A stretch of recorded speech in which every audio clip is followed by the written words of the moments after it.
जय गुरु जी, शुक्राना गुरु जी, अनंतम अनंतम शुक्राना गुरु जी। ओम नमः शिवाय, शिव जी सदा सहाय। ओम नमः शिवाय, गुरु जी सदा सहाय।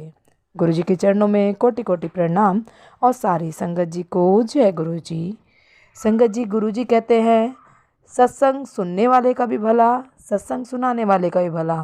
तो संगत जी, आपसे एक रिक्वेस्ट है कि कृपया सत्संग को पूरा सुने। अच्छा लगे तो दूसरी संगत के साथ सत्संग को शेयर करें।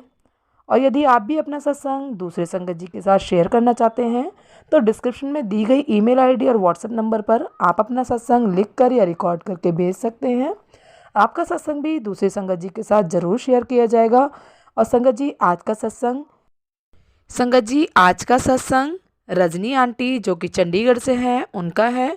तो देर ना करते हुए सत्संग को शुरू करते हैं। जय गुरु जी। जय गुरु जी।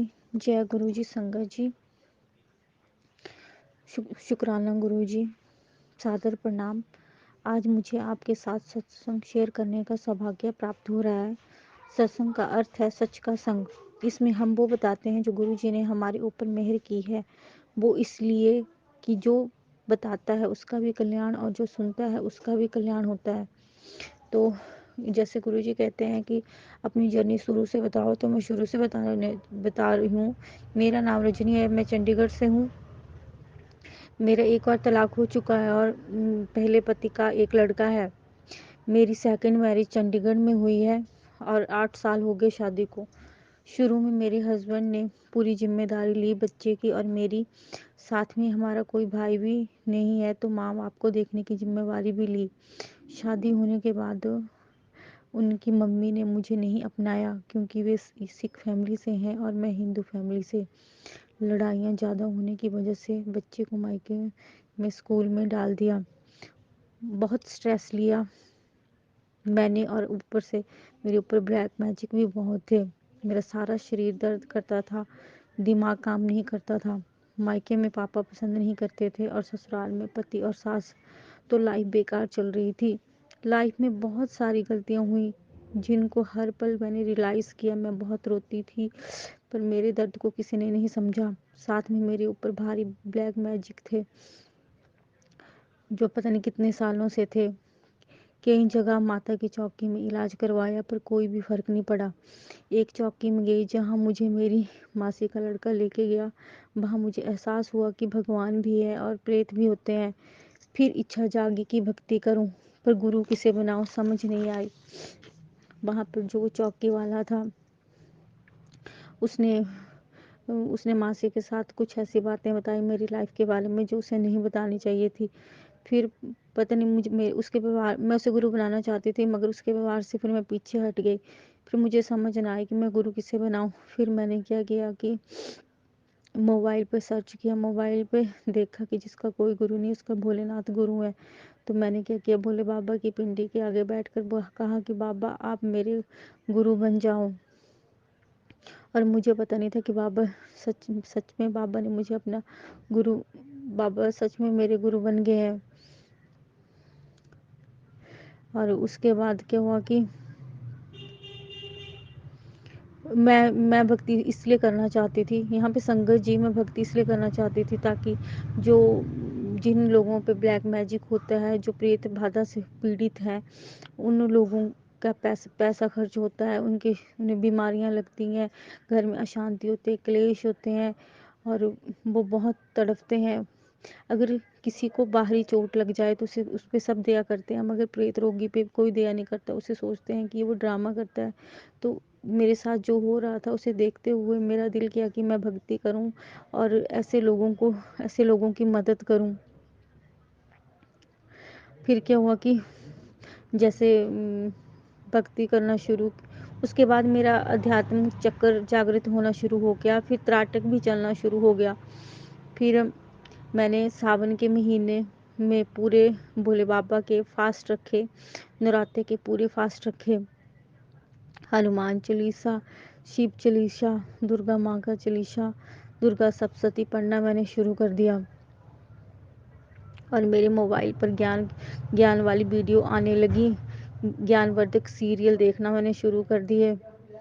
जैसे माँ, एक सीरियल था अंत ही आरंभ है, फिर महाभारत, ऐसे ऐसे सीरियल्स और उनकी ऐसे ऐसी बातें। और साथ में मैंने बड़े बड़े दरबारों की वीडियो देखना शुरू कर दी, जैसे करौली सरकार, अंजलि माता के दरबार की, बागेश्वर धाम, शनि धाम। उनकी वीडियो को देख के मेरे अंदर और इच्छा पैदा हुई कि मैं और मेहनत करूं और मैं भी सिद्धि प्राप्त करूं और ऐसे लोगों की सेवा करूं जो तड़फ रहे हैं। फिर क्या हुआ कि जो मेरी मासी का लड़का मुझे लेके गया था, उस चौकी में वो ठीक नहीं हुई। और उसके बाद एक बाबा के पास मेरे माता पिता मुझे लेके गए। वहाँ उस बाबा ने कहा कि इसे कुछ नहीं है, इसे डिप्रेशन है, इसे दिमाग की दवाई लो। फिर क्या हुआ कि दिमाग की दवाई ले ली और मुझे खाने लगी। और खाते खाते फिर क्या हुआ कि मेरा वेट बहुत बढ़ गया।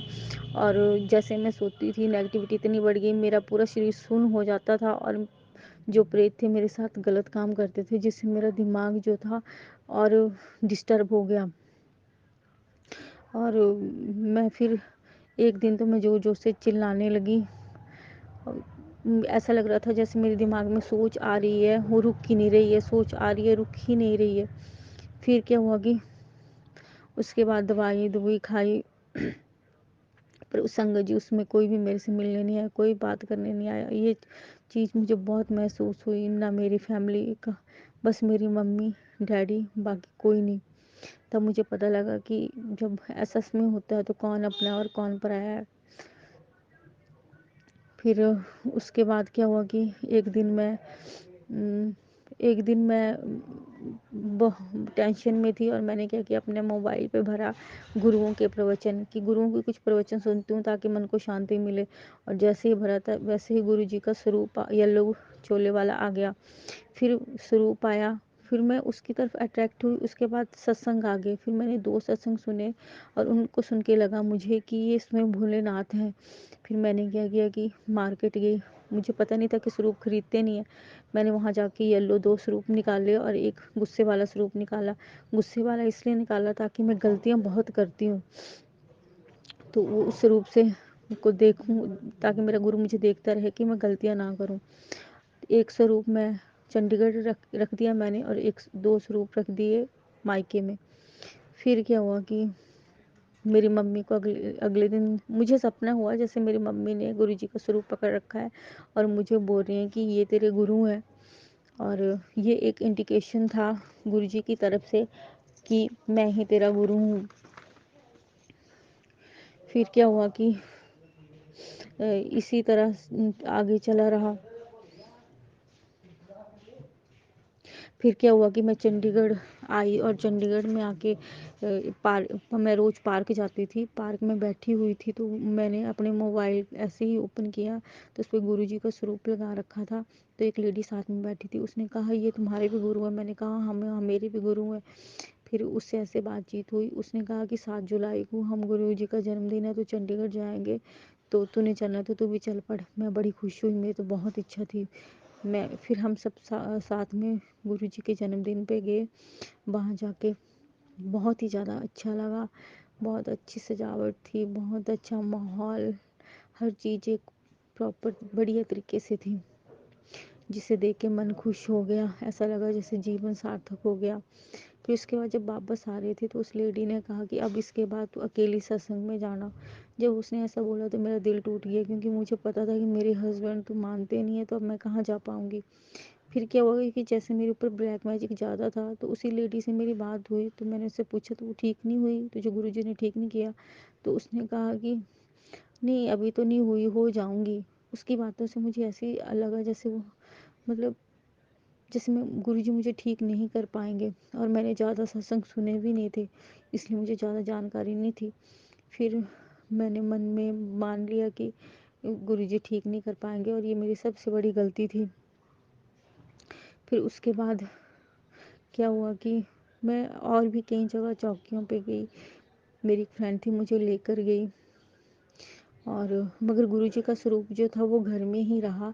और गुरुजी का स्वरूप आ चुका था, मतलब गुरुजी घर में आ चुके थे। तो वो अब वहीं से मेरी परीक्षा उन्होंने शुरू कर दी थी एडमिशन के लिए। वहीं से मेरे जीवन में बहुत सारी ऐसी चीज़ें शुरू हो चुकी थी जो एक गुरु परीक्षा लेता है अपने बच्चे की एडमिशन के लिए। तो संगत जी, गुरु जी का बहुत बहुत शुक्राना, अनंतम शुक्राना मुझे अपने शिष्य बनाने के लिए। और मेरे हम बदकिस्मतों की ज़िंदगी में आकर हमें खुशनसीब बनाने के लिए गुरु जी पिताजी का बहुत बहुत शुक्राना, बहुत बहुत शुक्राना। तो आज का सत्संग मैं यहीं पे समाप्त करती हूँ। सत्संग में कुछ भूल चूक हुई हो तो माफ़ करिएगा गुरु जी, माफ़ करिएगा संगत जी। जय गुरु जी, शुक्राना गुरु जी। जय गुरु जी। संगत जी, यदि सत्संग पसंद आया हो, सत्संग को लाइक करें, चैनल को सब्सक्राइब करें। सत्संग बोलने में कोई गलती हो गई हो तो कृपया क्षमा करें।